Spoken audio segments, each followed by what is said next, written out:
1907 pour le Hogar et le Tassili Nadjer à la recherche de la cité perdue de Séphar.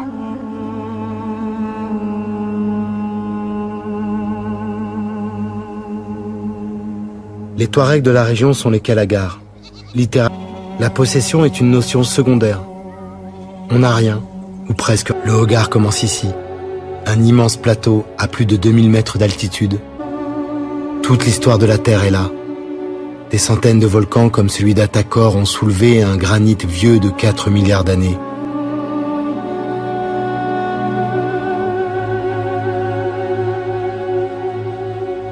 Le socle de la Terre a été pulvérisé en falaises, pics et aplombs rocheux.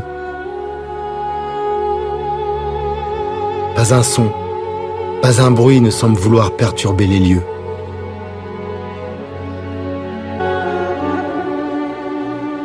C'est vers la Sécrème que se tournent alors les regards, vers ce plateau devenu mythique qui abrite encore le refuge d'un ermite catholique français, le frère Charles de Foucauld.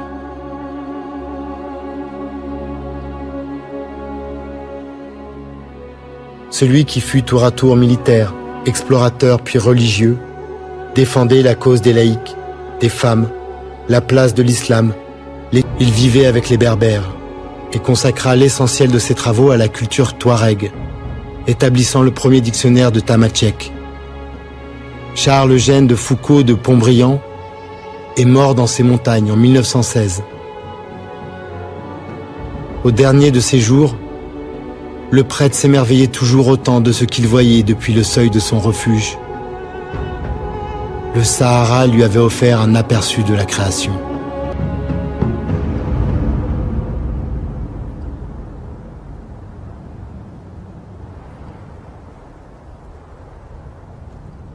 Traverser ce désert est une étrange expérience.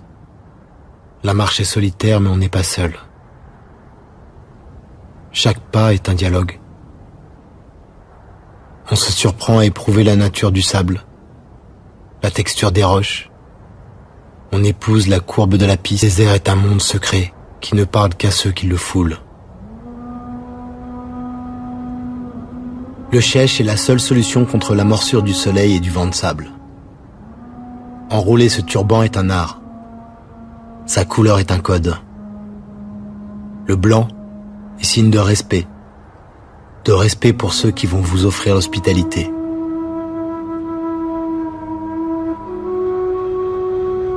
À la menthe, et que l'on racontera la rumeur de la piste.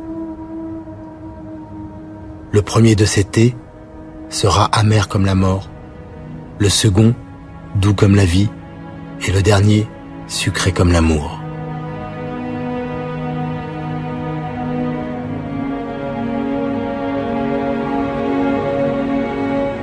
Telle est la certitude des hommes libres qui mettent un pas devant l'autre.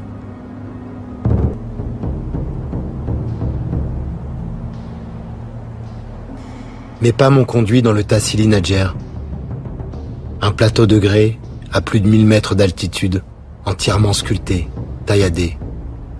Pendant des millions d'années, son sol a été raviné par les eaux. Puis, avec la sécheresse, ce fut au tour du vent d'user et de polir ses roches. Le froid de la nuit et le chaud du jour ont fait éclater ces pierres. Seul, dans cette immensité, j'ai vu la terre se transformer.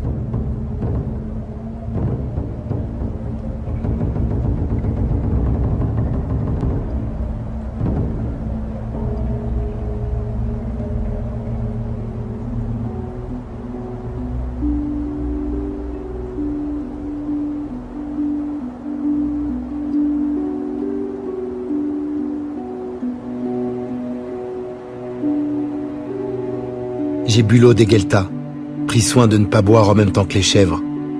Je voulais goûter cette vie si loin d'Alger, dans ce pays si grand qu'il semble un continent. En fait de chèvres, on croise de rares mouflons tant le relief est escarpé. À l'aube et au crépuscule, cet animal cherche l'eau et des plantes pour se nourrir. C'est près des Gueltas, ces réservoirs d'eau naturelle dans la roche, qu'il risque le plus d'être victime d'un homme. L'espèce est menacée et vit réfugié dans ces régions.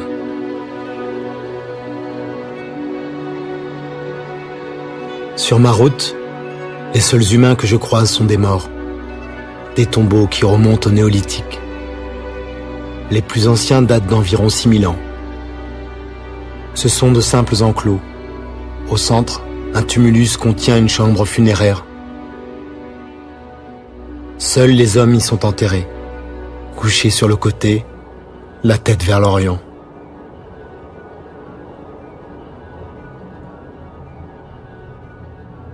À partir d'ici, je suis entré dans le plus grand musée à ciel ouvert de l'époque néolithique. Il faut venir jusqu'ici pour le croire.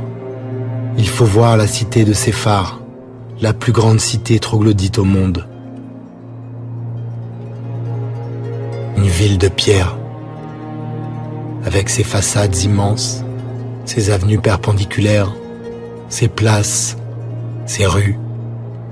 Séphar est inscrit au patrimoine mondial de l'humanité depuis 1982. Mais ce n'est pas pour cette extraordinaire création du vent, c'est pour ce qui est caché ici.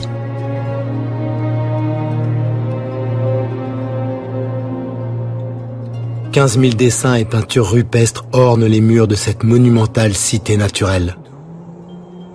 Séphar du Tahsin Nadjer est un des plus vastes ensembles d'art rupestre préhistorique au monde. On y découvre d'immenses récits de guerre, de conquête, de civilisations perdues.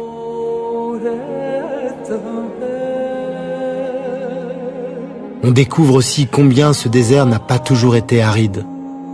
C'était une savane, un monde peuplé de girafes, de buffles ou de rhinocéros. 15 000 œuvres qui racontent 6 000 ans de changement du climat, de migration de la faune et d'évolution de la vie humaine aux confins du Sahara, comme un grand livre du désert.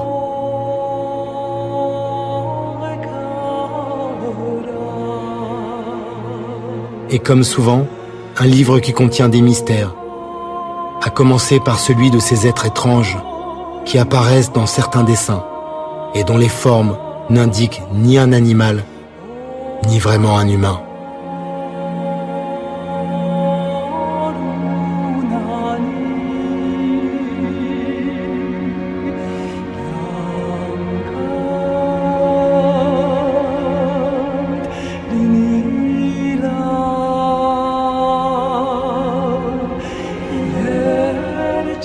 Rares sont les voyageurs qui s'aventurent au-delà de la cité de Séphar.